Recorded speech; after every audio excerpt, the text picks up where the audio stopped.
জঙ্গলে একটি মজার ঘটনা ঘটছে। একটি মাংকি, যার মুখ মানুষের মতো, একটি স্মার্টফোন নিয়ে দাঁড়িয়ে রয়েছে।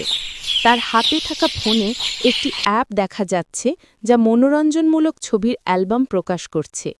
মাংকিটি বানরের মতো অদ্ভুত, কিন্তু তার আচরণ সম্পূর্ণ ভিন্ন।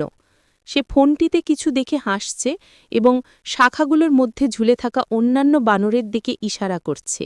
সম্ভবত সে তাদের বলছে যে, দেখো দেখো, যুগ যুগ ধরে আমাদের ধরিত্রীর মধ্যে থেকেও আমরা মানুষের মতো স্মার্টফোন চালাতে শিখলাম।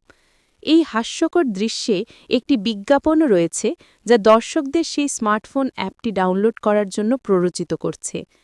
সাহসী পরিকল্পনা, কারণ সবাই জানে বানরেরাই প্রযুক্তির জগতের নতুন মুখ হয়ে আসছে।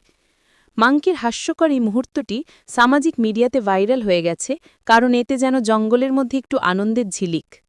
প্লিজ লাইক সাবস্ক্রাইব করে দাও।